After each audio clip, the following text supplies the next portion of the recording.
Money B institute की ओर से आयोजित इस मनी बी वीक में अमृत काल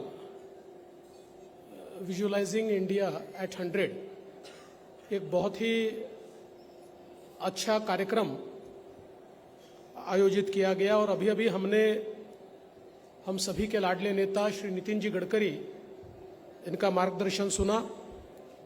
आज जिन एक्सपर्ट्स ने हमारे सामने अपनी बात कही है, ऐसे एसपी तुलसीयान जी, श्री विजय केडिया जी, अभिनंदन तुलसीयान जी जिन्होंने इस कार्यक्रम को आयोजित किया, ऐसे श्री आशुतोष वखरे और शिवानी दानी, और यहाँ पर उपस्थित सभी गणमान्य अतिथिगण, उपस्थित सभी बहनों और भाइयों, ये बहुत ही अच्छा कॉन्सेप्ट है कि आज जब भारत बहुत तेजी से विकास कर रहा है और हम दुनिया की 5वीं सबसे बड़ी अर्थव्यवस्था बने हैं, दुनिया में डिजिटल ट्रांजैक्शंस में हम जब पहले नंबर पर आ रहे हैं, दुनिया की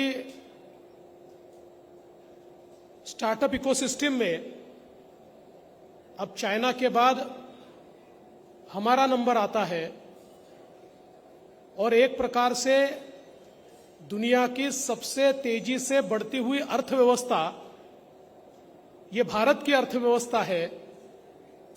ऐसे समय ये भी बहुत आवश्यक है कि अर्थव्यवस्था के मायने क्या है, अर्थव्यवस्था के अवसर क्या है, दुनिया किस गति से जा रही है, किस तेजी से जा रही है, किस दिशा में जा रही है, ऐसी सारी बातें एक अवेयरनेस कैंपेन के थ्रू आम लोगों तक पहुंचे और विशेष रूप से युवाओं तक पहुंचे। और पिछले 1 दशक से भी ज्यादा समय से शिवानी दानी और आशुतोष ने एक बहुत अच्छा काम हाथ में लिया है, जिसमें एक इन्फॉर्म्ड इन्वेस्टर, एक इन्फॉर्म्ड कंज्यूमर तैयार करने का काम होता है। और उसी की कड़ी में आज भी यह कार्यक्रम यहां पर रखा गया है। वैसे तो एक्सपर्ट्स ने अपनी बातें कही है, सवाल जवाब भी हुए हैं। एक्सपर्ट्स से भी ज्यादा एक्सपर्ट जो है वो हमारे नितिन जी हैं, और नितिन जी की भी बात आपके सामने हो गई है। तो मैं दुविधा में हूं कि मैं आपके सामने क्या कहूं, लेकिन मैं ऐसा मानता हूं, कल एक बहुत बड़ी बात देश के प्रधानमंत्री आदरणीय मोदी जी ने कही। मोदी जी ने कहा कि मेरे अगले 5 वर्षों में मैं भारत को दुनिया के पहले 3 अर्थव्यवस्थाओं में लाऊंगा, पहले 3 देशों में लाऊंगा। भारत की अर्थव्यवस्था ये पहली 3 अर्थव्यवस्थाओं में होगी। और मैं ऐसा मानता हूं कि अमृत काल का ये जो संकल्प है ये बहुत महत्वपूर्ण है। देखिए, हम सभी लोग जानते हैं कि हमारे आदरणीय पूर्व राष्ट्रपति एपीजे अब्दुल कलाम जी ने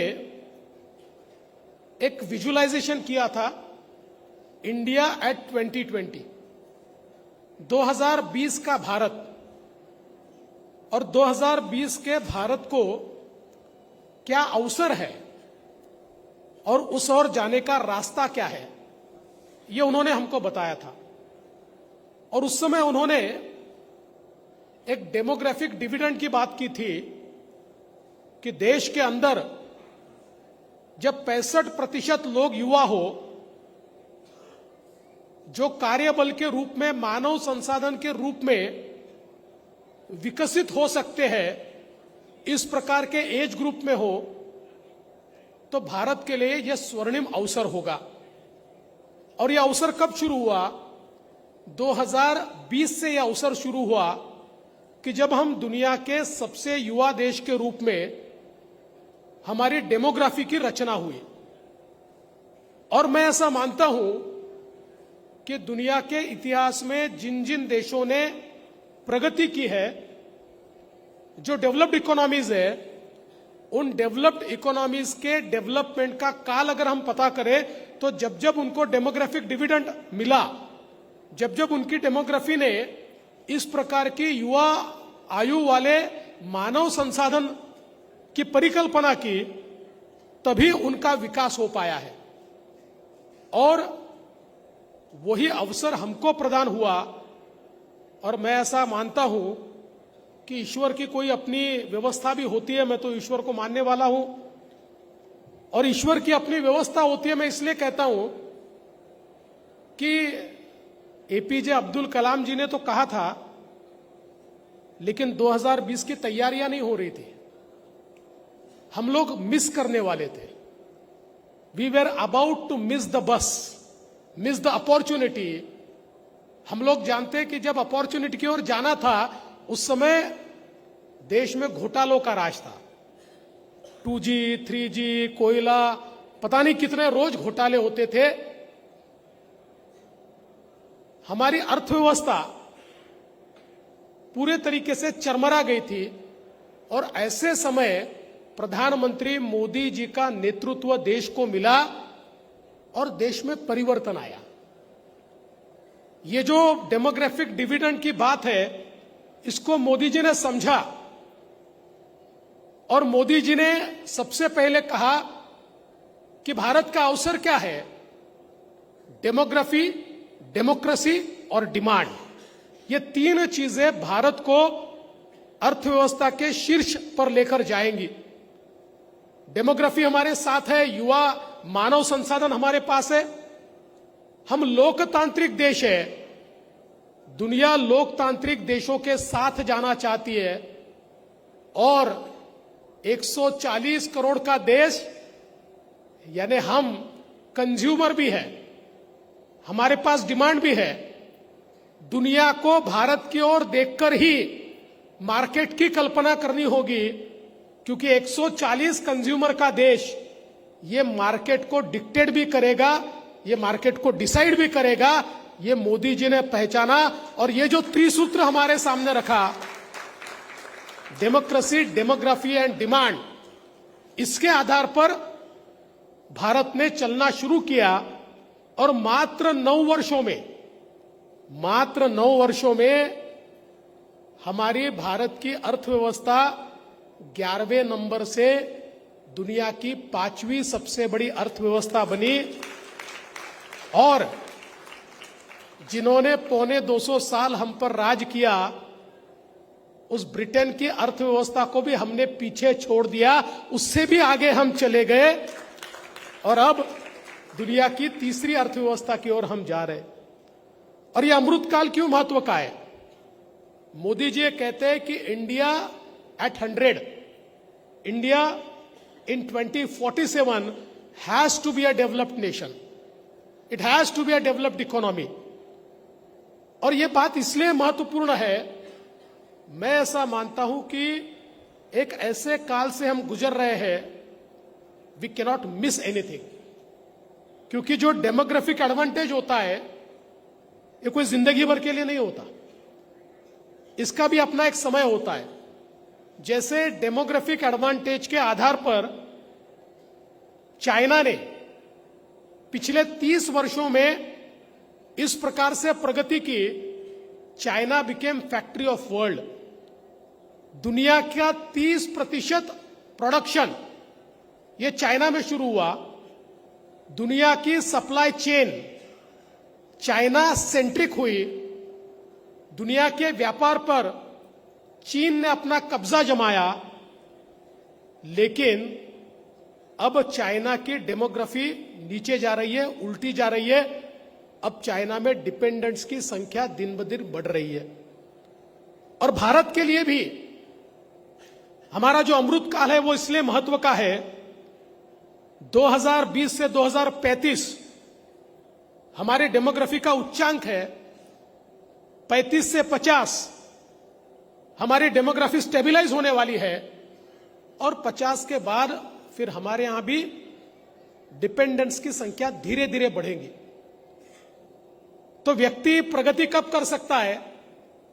आप देखिए, कोई भी क्रिकेटर 20 साल की उम्र में, 22 साल की उम्र में चरम पर चला जाता है, 25 साल की उम्र में चरम पर चला जाता है। ऐसे ही ये जो 15 साल पहले है, 2035 तक, ये हमारे लिए सबसे महत्वपूर्ण है और हमारी दशा और दिशा को ये 15 साल डिफाइन करेंगे। और इन 15 सालों में हम लोग देश को इस प्रकार की पटरी पर डालेंगे कि 2047 तक एक विकसित देश के रूप में भारत तैयार होगा। इसलिए मैं ऐसा मानता हूं कि आज जिस प्रकार से मोदी जी ने देश की अर्थव्यवस्था को एक गति दी है, इसमें सबसे महत्वपूर्ण क्या है? देखिए, अर्थव्यवस्था का विस्तार तो चंद लोग भी कर सकते हैं। अर्थव्यवस्था के विस्तार के लिए हमारे देश के जो 100 पूंजीपति है, ये भी अपने विस्तार से अर्थव्यवस्था का विस्तार कर सकते हैं। लेकिन अर्थव्यवस्था का विस्तार होते हुए उसमें भागीदारी ये ज्यादा महत्वपूर्ण है, क्योंकि विकसित देश तभी हो पाएगा जब उसमें भागीदारी होगी, उसका डेमोक्रेटाइजेशन होगा, तभी देश विकसित हो पाएगा। और इस बात को समझते हुए सबसे पहली लड़ाई हमारे देश ने गरीबी के साथ लड़ना शुरू किया। और ये जो सारी स्कीम्स, देखिए, जीडीपी ग्रोथ के लिए जो मोदी फॉर्मूला है, वो फॉर्मूला ये है कि व्यक्ति के विकास से हम जीडीपी की ग्रोथ कर सकते हैं, गरीब के विकास से हम जीडीपी की ग्रोथ कर सकते हैं, गरीब की क्रय शक्ति बढ़ाकर हम वहां पर जीडीपी का विकास कर सकते हैं, जो मिडिल क्लास है उसको एक्सपांड करके हम लोग जीडीपी की ग्रोथ कर सकते हैं। तो देश में जब 11 करोड़ शौचालय बनते हैं तो केवल उनके जीवन में परिवर्तन नहीं होता, 11 करोड़ शौचालय बनाने के लिए हमारी अलग अलग 32 टाइप्स की इंडस्ट्री को काम मिलता है, उसमें डिमांड क्रिएट होती है और उसके कारण देश का जीडीपी ग्रोथ भी होता है। जब 5 करोड़ मकान बनते हैं तो केवल मकान नहीं बनते, उन मकानों के माध्यम से डिमांड क्रिएट होती है, जिसमें से रोजगार क्रिएट होता है, जिसमें से लोगों के पास पैसा आता है, उनकी क्रय शक्ति बढ़ती है, तो उसमें से उनकी भी ग्रोथ होती है और देश के जीडीपी की भी ग्रोथ होती है। तो जीडीपी ग्रोथ का एक नया फॉर्मूला गरीब के विकास से, गांव के विकास से, जो सामान्य आदमी है उसके विकास से मोदी जी ने तैयार किया। और इसका परिणाम क्या है? तो पिछले 9 सालों में देश के 25 करोड़ लोग गरीबी रेखा के ऊपर आए। जो गरीबी रेखा के नीचे थे 25 करोड़, और ये छोटा आंकड़ा नहीं है, दुनिया के इतिहास में, अरे भाई 25 करोड़, जापान 12 करोड़ का देश ही 12 करोड़ का है, और कई यूरोपियन कंट्रीज तो 2 करोड़ की है, अमेरिका 30 करोड़ का है। तो 25 करोड़ लोग गरीबी रेखा के ऊपर आना अमृत काल की ओर जाने का यह सबसे पहला रास्ता है। और इसके लिए क्या किया? टेक्नोलॉजी का उपयोग किया, इनोवेशन का उपयोग किया। आज हम देख सकते हैं कि एक जमाना था, हमारे प्रधानमंत्री राजीव गांधी जी कहते थे, मैं 1 रुपया दिल्ली से भेजता हूं, 15 पैसे अंतिम आदमी को मिलते। 85% मनी गोज इनटू करप्शन, 85% पैसा करप्शन में जाता है। लेकिन आज मोबाइल, आधार और डीबीटी, एक ऐसी ट्रिनिटी तैयार हुई कि जिस ट्रिनिटी ने ऐसी व्यवस्था खड़ी की, दिल्ली से 1 रुपया निकलता है तो अंतिम आदमी को पूरा 1 रुपया मिलता है। Not a single penny goes into corruption. एक करप्शन फ्री डिलीवरी सिस्टम ये प्रधानमंत्री जी ने तैयार की, जिसके कारण आज भारत प्रगति कर रहा है। अभी अभी नितिन जी हमारे बीच से गए। आज जिस प्रकार से इंफ्रास्ट्रक्चर डेवलपमेंट में भारत ने काम किया, आज देश में जिस प्रकार से सड़कें बनी, देश में जिस प्रकार का इंफ्रास्ट्रक्चर तैयार हुआ, पोर्ट्स हो, एयरपोर्ट्स हो, आज हम देख सकते हैं एक समृद्धि महामार्ग ये नागपुर से मुंबई तक बना तो पूरे विदर्भ का चित्र इसमें से बदलेगा। आज जो जिले विकास के लिए तरसते थे उन जिलों में भी अब विकास आएगा, आना शुरू हो गया है। आज देखिए परिवर्तन क्या है। गढ़चिरौली जैसा जिला जहां पर केवल नक्सलवाद के लिए उसको जाना जाता था, अब वो स्टील सिटी ऑफ इंडिया बनने जा रहा है। वहां पर अभी एक स्टील प्लांट तैयार हो गया, 30,000 करोड़ का और इन्वेस्टमेंट हो रहा है। परसों मैंने एक 10,000 करोड़ के और इन्वेस्टमेंट के लिए मंजूरी दी है और धीरे धीरे स्टील सिटी ऑफ इंडिया ये गढ़चिरौली बन रहा है। भारत किस तेजी से काम करता है। अभी अभी हम लोगों ने अटल सेतु का उद्घाटन किया। ये अटल सेतु 22 किलोमीटर का सी ब्रिज है।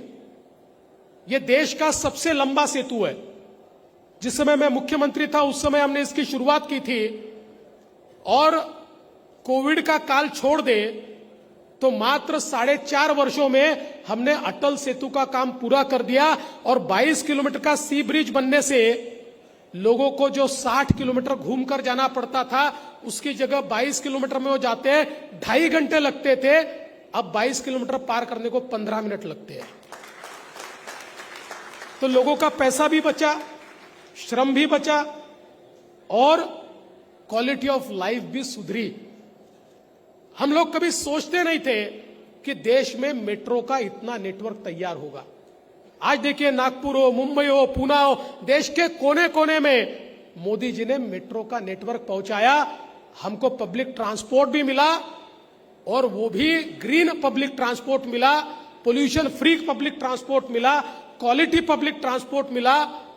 आज सबसे ज्यादा अपॉर्चुनिटीज, अभी अभी केडिया जी से मैं बात कर रहा था, वो ईवी में 3 व्हीलर बनाते हैं। आज इलेक्ट्रिक व्हीकल में जिस प्रकार की अपॉर्चुनिटीज तैयार हुई, बड़े पैमाने पर हमारा सारा पब्लिक ट्रांसपोर्ट ये इलेक्ट्रिक व्हीकल्स में परिवर्तित हो रहा है। तो ये नया भारत जो है इसमें नई संभावनाएं तैयार हो रही है। अभी हमने एआई के एल्गोरिदम का एक यहां पर उद्घाटन किया। अभी आने वाले जमाने में आर्टिफिशियल इंटेलिजेंस जो है ये बहुत सारी चीजें बदलने वाला है। मैं 3 साल पहले एक एनालिसिस पढ़ रहा था, उस एनालिसिस में लिखा था कि आर्टिफिशियल इंटेलिजेंस 23 करोड़ जॉब्स को ऑब्सोलीट करेगा। पढ़ के मैं डर गया, मैंने कहा ये तो बड़ा खराब है, 23 करोड़ जॉब्स ऑब्सोलीट हो गए तो दुनिया में क्या होगा। लेकिन उसमें अगला वाक्य था, लेकिन आर्टिफिशियल इंटेलिजेंस के कारण 25 करोड़ नए जॉब्स तैयार होंगे, नए जॉब्स का सृजन होगा। तो देखिए दुनिया बदल रही है। आर्टिफिशियल इंटेलिजेंस जिस प्रकार के एल्गोरिदम्स तैयार कर रहा है उसके कारण हमारे जॉब्स का नेचर भी बढ़ रहा है, हमारी एफिशिएंसी भी बढ़ रही है। हम सभी ने कई बार हम लोगों ने पढ़ा होगा युवाल नोआ हरारी को, जिन्होंने सेपियंस करके किताब लिखी थी और होमो डियस करके किताब लिखी थी, बहुत फेमस हुई। उसमें उन्होंने लिखा था कि आने वाले जमाने में हमारी जिंदगी ये एल्गोरिदम्स के इर्द गिर्द घूमेगी। और ये बात भी सही है कि हमारी दुनिया भी एक एल्गोरिदम में जीती है। अगर दुनिया का भी हम लोग विचार करें तो दुनिया का जो संचलन होता है, दुनिया जो चलती है, एक एल्गोरिदम है। और आज इस प्रकार के एल्गोरिदम्स हमारे लाइफ को एक प्रकार से परिवर्तित करने वाले हैं। कई बार लोग घबराते हैं, जैसे कंप्यूटर आया था तो हमारे लालू जी ने उस जमाने में कहा था कि क्या कंप्यूटर खेती करेगा, सही जवाब सवाल था। लेकिन आज अगर हम देखें इजराइल जैसे देश में सारी जो खेती होती है ये फर्टिगेशन इस प्रकार के टेक्नोलॉजी से होती है जो 100% कंप्यूटर संचालित है, जो 100% मॉड्यूल संचालित है। तो इसलिए मैं हमेशा ये कहता हूं कि जब कोई नई चीज होती है, साइंस में कोई तरक्की होती है, उस तरक्की से घबरा कर हम घर में नहीं बैठ सकते या उसको नकार नहीं सकते, क्योंकि कोई भी इस प्रकार की तरक्की होती है, कोई टूल तैयार होता है, कोई मॉड्यूल तैयार होता है, कोई तंत्रज्ञान तैयार होता है। यह तंत्रज्ञान ये घोड़े की तरह है। व्यक्ति घोड़े से डर के फायदा नहीं है, घोड़े पर बैठकर व्यक्ति दौड़ सकता है। ऐसा ही टेक्नोलॉजी का है। टेक्नोलॉजी टूल है, इसको उपयोग करते हुए हम लोग जीवन में आगे बढ़ सकते हैं। जब मोबाइल आया तो लोग घबराते थे, कई बड़े लोग कहते थे भाई हमारे बस का रोग नहीं है। अब तो घर में बड़े बूढ़े सब लोग मोबाइल के ऊपर व्हाट्सएप भी कर रहे हैं, यूट्यूब भी देख रहे हैं, कंज्यूम भी कर रहे हैं, सारी चीजें कर रहे हैं। तो मुझे लगता है कि ये जो बदलती हुई दुनिया है, इस बदलती हुई दुनिया को हमको समझना पड़ेगा और इस बदलती हुई दुनिया में केवल देश के लिए नहीं, दुनिया के लिए मानव संसाधन तैयार करने का काम भारत कर सकता है। ये क्षमता भारत में है। आज देखिए ये सारे आर्टिफिशियल इंटेलिजेंस के एल्गोरिदम्स भारत में तैयार हो रहे हैं, हमारे युवा तैयार कर रहे हैं। आज जिस प्रकार से स्टार्टअप इकोसिस्टम, आज मुझे तो बोलते हुए खुशी है कि महाराष्ट्र आज स्टार्टअप का लीडर बन गया है। आज देश में सबसे ज्यादा स्टार्टअप्स ये महाराष्ट्र में है। और इसमें सबसे महत्व की बात क्या है, ये सारे के सारे स्टार्टअप मेट्रो सिटीज में नहीं है। ये स्टार्टअप्स की शुरुआत करने वाले ज्यादा से ज्यादा लोग टियर 2, टियर 3 सिटीज से या गांव से भी आ रहे हैं। तो ये जो बदलता हुआ भारत है, ये हमको अमृत काल की ओर ले जाएगा। ये जो बदलता हुआ भारत है, ये हमारे लिए अपॉर्चुनिटीज तैयार करेगा। और विशेष रूप से हम लोग इस बात को समझे कि अब जो हमारा कैपिटल है, उस कैपिटल को हमको वाइजली डिप्लॉय करना पड़ेगा। आज देश में पैसे की कमी नहीं है, किसी प्रोजेक्ट के लिए कमी नहीं है। जिस समय समृद्धि महामार्ग में बना रहा था, उस समय लोग मुझ पर टीका करते थे, कहते थे 35,000 करोड़ का रास्ता बना रहे, इससे तो दिवालिया हो जाएगा और इसकी आवश्यकता है क्या।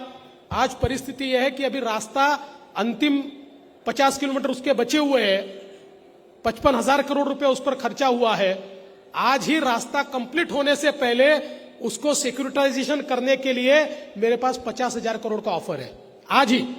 और जब रास्ता पूरा होगा तो मैं आपको बोलता हूं 60-70 हजार करोड़ में हम उसको बेचकर निकल जाएंगे और वो सारा पैसा हम दूसरी जगह लगा पाएंगे। इस प्रकार से मार्केट बदला है, इस प्रकार से हमारे यहां पर निवेश जो है अलग अलग प्रकार से हो रहा है। इसलिए आज पैसे की कोई कमी नहीं है। और विशेष रूप से हम सबको ये समझ लेना पड़ेगा, बैंकों के फिक्स डिपॉजिट में पैसे की कीमत कम होती है, क्योंकि बैंक आजकल जो हमारा रेट ऑफ इन्फ्लेशन है उससे भी कम ब्याज देता है, तो हमारे पैसे की वैल्यू कम ही होती है। इसलिए हम लोगों को अलग अलग ऑप्शन ढूंढने पड़ेंगे इन्वेस्टमेंट के, कि जहां पर कम से कम हमारा जो इन्फ्लेशन का रेट है उससे ज्यादा पैसा हमको मिले, उससे ज्यादा रिटर्न हमको मिले, तो हमारे पैसे की वैल्यू कम न हो और हम कुछ अर्न कर पाए। तो इसके लिए आज हम लोग जब स्टॉक मार्केट की बात करते हैं तो उसमें इस प्रकार की बहुत संभावनाएं हैं, लेकिन इसमें इन्फॉर्म्ड इन्वेस्टर ही पैसा कमाता है। क्योंकि इल इन्फॉर्म्ड अगर हम लोग हैं, किस प्रकार से निवेश करना हमको पता नहीं है, तो कई बार हम लोग ऐसी चीजों के पीछे लग जाते हैं जहां शॉर्ट टर्म में गेन्स तो होते हैं, लेकिन लॉन्ग टर्म में ऐसा झटका लगता है कि हम लोग वापस नहीं आ सकते। एक कैलिब्रेटेड रिस्क ये बहुत महत्वपूर्ण है और इसको अगर हम लोग समझेंगे, और देखिए धीरे धीरे प्राइवेट सेक्टर बड़ा हो रहा है और प्राइवेट सेक्टर में हम लोगों के लिए पेंशन वगैरह इस प्रकार का कोई कॉन्सेप्ट नहीं है। व्यक्ति को अपने बुढ़ापे की व्यवस्था खुद करनी है, अपने पेंशन की व्यवस्था खुद करनी है, और अगर वो करनी है तो उसके लिए स्मार्ट निवेशक होना ये बहुत जरूरी है। एक स्मार्ट निवेशक अपने लाइफ को ठीक से प्लान करके और अपने लाइफ में जब वो रिटायरमेंट लेगा, जब भी लेगा, 60 साल में लेगा, 65 साल में लेगा, उसके बाद उसको आवश्यक उतना पैसा वो कमा सकता है। ऐसी अपॉर्चुनिटीज आज मार्केट ने दी है। लेकिन उसको समझना पड़ेगा। कोई ये कहेगा कि सरकार के भरोसे रहेंगे, फलाने के भरोसे रहेंगे, तो इससे नहीं होगा। और इसलिए मैं ऐसा मानता हूं कि अमृत काल में विकसित भारत की संकल्पना करते हुए अमृत काल का इन्वेस्टर भी इन्फॉर्म होना चाहिए, अमृत काल का युवा भी इन्फॉर्म होना चाहिए। पहले हमको लगता था ये फाइनेंस और स्टॉक मार्केट और ये सारी चीजें ये कुछ लोगों के लिए, हम लोगों का इससे कोई वास्ता नहीं है, लेकिन हमारे लाइफ भी इसके इर्द गिर्द ही जुड़े हुए हैं। आज हम देखते हैं डेवलप्ड इकोनॉमी में, चाहे वो ऑस्ट्रेलिया हो चाहे कनाडा हो, इनके सारे पेंशन फंड्स निवेश के लिए हमारे यहाँ आते, क्योंकि उनकी अर्थव्यवस्था में उनके पेंशन फंड पर उनके पेंशन को कवर करने के लिए जो रिटर्न चाहिए वो रिटर्न देने की क्षमता नहीं है। वो क्षमता कौन से मार्केट में, तो उनको पता है भारत के मार्केट में, क्योंकि भारत एक बढ़ता हुआ मार्केट है। भारत एक ऐसा मार्केट है जहां पर चाहे वो रियल एस्टेट हो, चाहे इंफ्रास्ट्रक्चर हो, चाहे वो कैपिटल मार्केट हो, हर जगह रिटर्न ऑन इन्वेस्टमेंट ज्यादा है, अच्छे तरीके से रिटर्न ऑन इन्वेस्टमेंट मिल सकता है। इसलिए आज ये सारे लोग भारत में निवेश कर रहे हैं। और ऐसे समय हम लोगों को भी आवश्यक है कि हम लोग स्मार्ट इन्वेस्टर बने, अमृत काल के विकसित भारत के विकसित नागरिक हम लोग बने। इस प्रकार की एक परिकल्पना को लेकर मनीबी की ओर से यह सारा कार्यक्रम यहां पर आयोजित होता है। और मुझे बहुत खुशी है कि लाखों लोगों को शिवानी ने और आशुतोष ने आज इन्फॉर्म्ड इन्वेस्टर बनाया है। लाखों लोगों के जीवन में एक परिवर्तन आया है। जो लोग स्टॉक मार्केट के नाम से डरते थे, आज वो लोग भी समझ रहे हैं। जिनको म्यूचुअल फंड क्या होता है पता नहीं था, आज वो लोग भी म्यूचुअल फंड क्या है, उसको कैसे असेस करना है, उसमें कितना इन्वेस्ट करना है, ये सारी चीजें समझ रहे हैं। तो मैं ऐसा मानता हूं एक बहुत ही अच्छा कार्यक्रम आपने यहां पर लिया। और भारत के अमृत काल पर तो मैं अगले 3 घंटे भी बोल सकता हूं, लेकिन उतना समय ना आपके पास है ना मेरे पास है। इसलिए मैं इतना ही आज के समय अपेक्षा करता हूं कि एक बहुत महत्वपूर्ण कगार पर हम खड़े हैं, और जो युवा पीढ़ी मेरे सामने बैठी है वो भारत का भविष्य है, वर्तमान भी वही है। अगर ये युवा पीढ़ी अमृत काल को समझकर केवल अपने कर्तव्यों का निर्वहन करेगी तो भारत को डेवलप्ड नेशन होने से कोई रोक नहीं सकता। उस दिशा में हम लोग जा रहे हैं, हमारे प्रधानमंत्री जी उस दिशा में हमको ले जा रहे हैं। इसलिए अमृत काल की शुभकामनाएं आपको देता हूं। और अमृत काल में राम मंदिर भी बन रहा है, ये भी बहुत महत्वपूर्ण है। उस राम मंदिर के निर्माण की भी शुभकामनाएं आपको देता हूं और अपने शब्दों को विराम देता हूं। धन्यवाद। जय हिंद।